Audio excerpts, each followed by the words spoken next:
Hello दोस्तों, कैसे हैं आप सब। आज की हमारी कहानी है निर्मला, जो कि प्रेमचंद्र द्वारा लिखी गई उपन्यास से ली गई है।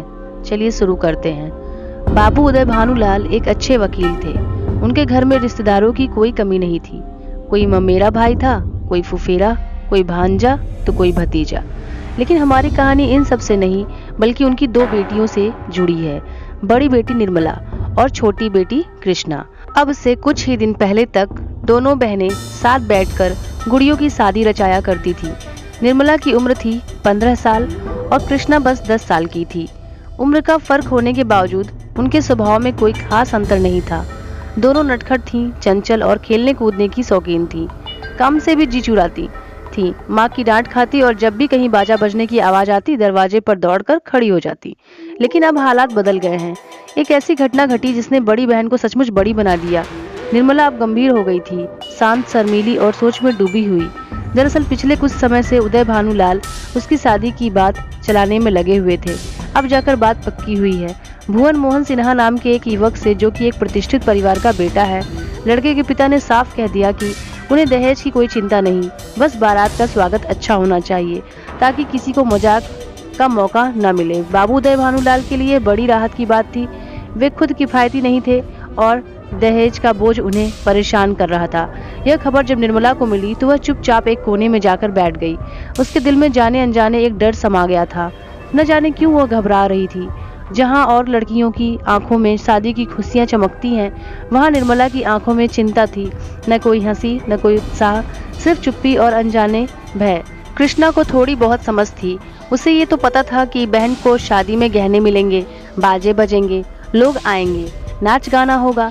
ये सोचकर वो खुश थी। लेकिन ये भी जानती थी कि बहन एक दिन इस घर से रोती हुई विदा हो जाएगी और वह अकेली रह जाएगी। ये सोचकर वो उदास भी थी, पर वह ये नहीं समझ पा रही थी कि क्यों माँ पिता बहन को इस घर से भेजना चाहते हैं। बहन ने तो किसी से झगड़ा नहीं किया, किसी को कुछ नहीं कहा, फिर ये अचानक क्यों। उसे डर लगने लगा, क्या एक दिन मेरे साथ भी ऐसा ही होगा। शाम का समय था। निर्मला छत पर अकेली बैठी थी और आसमान की ओर टकटकी लगाए देख रही थी। उसे लग रहा था कि काश उसके पास पंख होते तो वह उड़कर इन सब झंझटों से दूर चली जाती। इसी समय जब आमतौर पर दोनों बहनें बग्घी में बैठकर सैर करने जाया करती थीं, आज निर्मला अकेली थी। कृष्णा उसे खोज रही थी। कृष्णा ने जब निर्मला को कहीं नहीं पाया तो वह छत पर आई। जैसे ही उसने निर्मला को देखा, मुस्कुराकर बोली, तो तुम यहाँ छिपकर बैठी हो और मैं तुम्हें इधर उधर ढूंढती फिर रही थी। चलो बग्घी तैयार करा ली है, सैर पर चलें। निर्मला ने उदासी भरे स्वर में कहा, तू जा, मेरा मन नहीं है। कृष्णा ने प्यार से कहा, नहीं दीदी, आज तो जरूर चलो, देखो कितनी ठंडी और प्यारी हवा चल रही है। निर्मला ने फिर कहा, मेरा दिल नहीं चाहता, तू अकेली चली जा। कृष्णा की आंखों में आंसू आ गए। कांपती आवाज में बोली, आज तुम्हारा मन क्यों नहीं है? मुझसे बात क्यों नहीं करती? क्यों छिप छिप कर घूमती हो? मेरा दिल अकेले बैठकर घबराता है। अगर तुम नहीं जाओगी तो मैं भी नहीं जाऊंगी, यहीं तुम्हारे पास बैठी रहूंगी।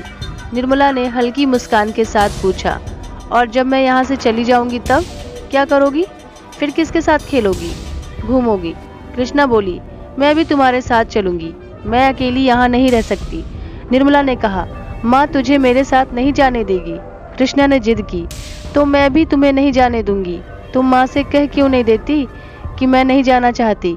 निर्मला ने जवाब दिया, मैं कह तो रही हूँ लेकिन कोई सुनता ही नहीं।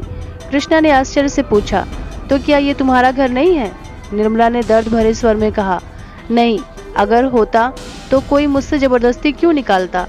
कृष्णा ने डरते हुए पूछा, तो क्या एक दिन मुझे भी निकाल दिया जाएगा? निर्मला बोली, और नहीं तो क्या, हम लड़कियों का कोई घर नहीं होता। कृष्णा ने मासूमियत से पूछा, तो चंदर को भी निकाला जाएगा? निर्मला ने कहा, चंदर लड़का है, उसे कौन निकालेगा? कृष्णा ने उदासी से पूछा, तो क्या लड़कियां बहुत बुरी होती हैं? निर्मला ने व्यथित होकर कहा, अगर बुरी ना होती तो घर से निकाली क्यों जाती? कृष्णा बोली, पर चंदर तो बहुत शरारती है, उसे कोई नहीं निकालता। हम तो कुछ भी गलत नहीं करती। उसी समय चंदर जोर से सीढ़ियां चढ़ते हुए छत पर आया और निर्मला को देखकर बोला, तो आप यहाँ छिपी बैठी हैं? अब तो बाजे बजेंगे, दीदी दुल्हन बनेगी, पालकी में बैठेगी। वाह वाह। चंदर का पूरा नाम था चंद्र भानु सिन्हा। वह निर्मला से 3 साल छोटा और कृष्णा से 2 साल बड़ा था। निर्मला बोली, चंदर मुझे चिढ़ाओगे तो अभी जाकर अम्मा से शिकायत कर दूंगी। चंदर ने मजाक में कहा। तो चिढ़ती क्यों हो, तुम भी बाजा सुनो। ओहो, अब तो तुम दुल्हन बन गई।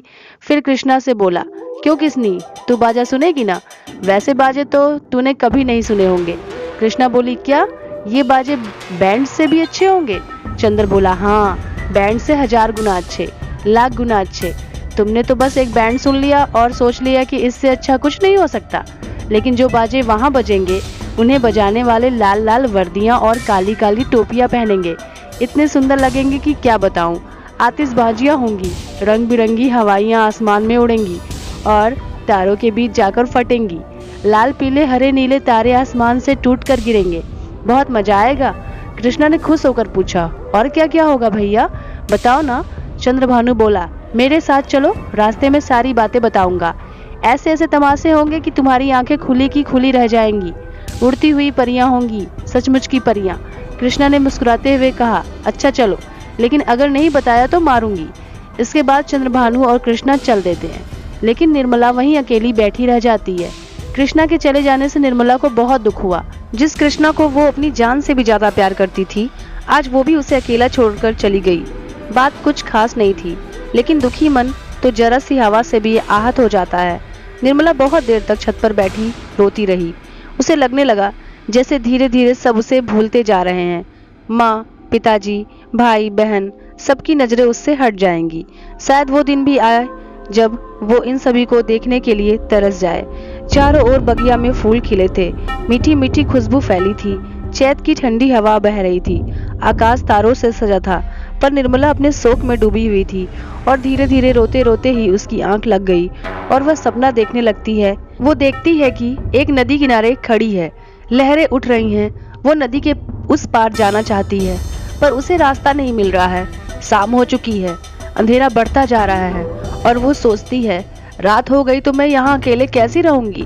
तभी उसे दूर से एक सुंदर नाव आती दिखती है।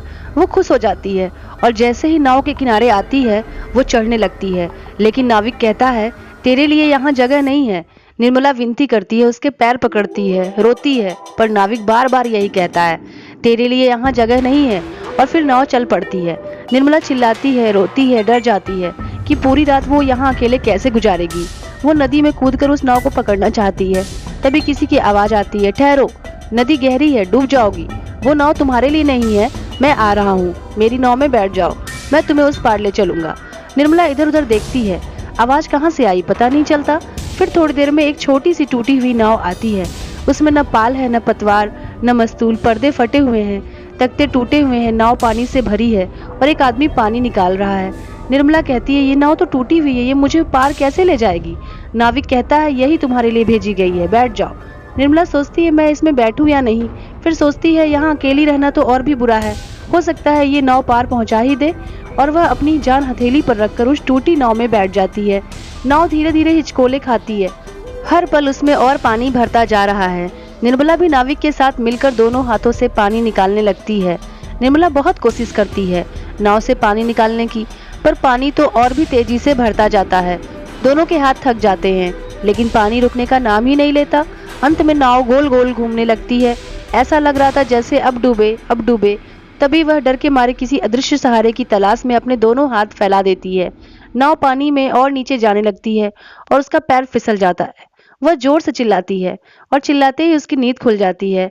जब उसने आंखें खोली तो देखा उसकी माँ उसके सामने खड़ी है और उसका कंधा पकड़कर उसे झकझोर रही है। दोस्तों, इस कहानी का पार्ट 2 देखने के लिए चैनल को सब्सक्राइब कर लीजिए। कमेंट करके जरूर बताइए कि आपको कहानी कैसे लगी। आपके कमेंट का इंतजार रहेगा। धन्यवाद।